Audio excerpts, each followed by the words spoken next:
I wanted to talk about expectations. I feel like in the spiritual community, it's considered like a bad thing to have goals or expectations. And I have gotten lectured a lot by people that think they are my spiritual elders about my egoic need for expectations and I suppose my feeling and my drive around my art and my writing and the creation of my, what I call now my Donatella project.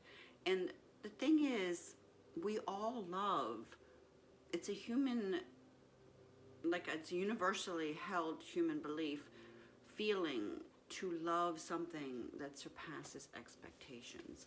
Of course we hate to be disappointed, like we're expecting something to go well or to be a good time or to be rewarding or helpful in some way, and then when it isn't, we're disappointed. And it's, kind of the, well, I don't know that, but to surpass expectations, to have expectations and have them surpassed is not this egoic, low-level failure. It's actually really high vibe.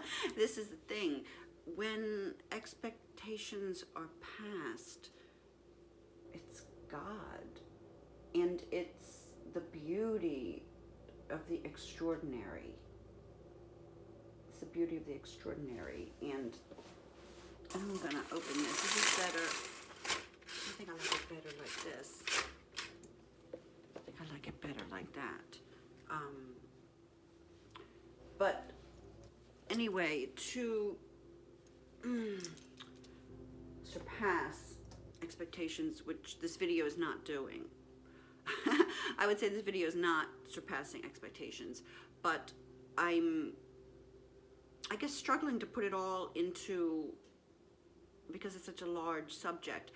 Like last night,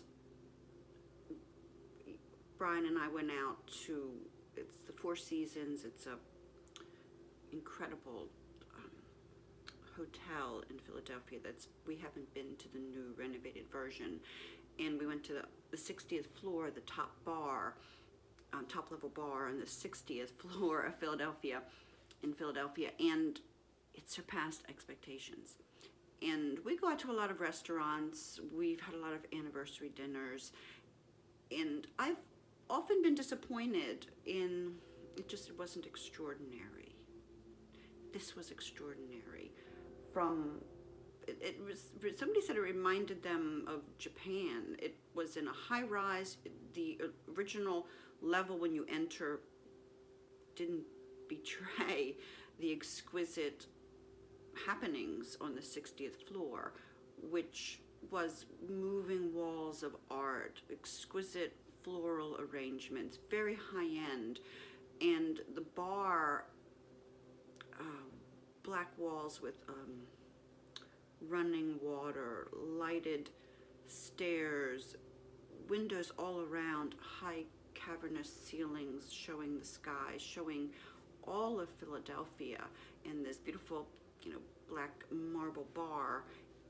And the top bar was full. We went down, they said go to the lower bar, where we were at first were the only people at the bar. So we chatted with the bartenders, Adrian and Tyler, and they surpassed expectations. They were informative, they were friendly, the cocktails were exquisite, and you can pay a lot of money for a cocktail, and it might sound good on the menu, but it's not that good. And Brian is a great bartender, not professionally, but he's an incredible drink maker. So sometimes, many times, we can just have it better at home, but to go out and have somebody really be passionate about the ingredients and the art of making cocktails and the art of hosting, the art of conversation, it was exquisite, and it surpassed. And when I'm meditating on it this morning,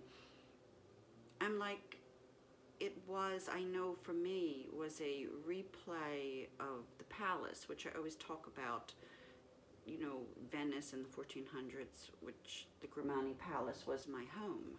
It was Donatella's house, and it became, you know, somewhat like a hotel. People came, they stayed, they ate exquisite meals and drinks, and there were magic shows, and there was a lot going on there. And so in a sense it was like the hotel, and I'm telling you, it surpassed expectations. And this is what I'm looking for as an artist, is something that goes beyond the baseline, you know, whether it's mixing drinks or decor or entertaining or hosting or conversation, something that goes beyond what's ordinarily seen to the extraordinary. And that's what an artist looks for. That's what an artist tries to create is, and I'm telling you, that's what Donatella was. She embodied the extraordinary. And people, of course, heard about her from different sources, or it could have been said different ways about, you know, who she was at this, you know, magical palace, and what it was like to see her and to be with her. And people would hear about it, and you had to get an invite. You had to get a secret code. You couldn't, nobody could just go there. You had to figure out. Again, it was kind of like the hotel last night. It had a blank face. It wasn't on the Grand Canal, the Grimani Palace. It wasn't on the Grand Canal. It was up a waterway in a somewhat secluded area, and it purposely had a blank face. You couldn't really see the splendor, and you had to know where to go, be told where to go. You had to be given a secret code, or sometimes papers, which you had to present. And so it'd be like a level of portals or doors, a courtyard, first a one door, then a courtyard, and then when you were approved, you got in. And once you got in, it was the splendor, which was, it was the 1400s.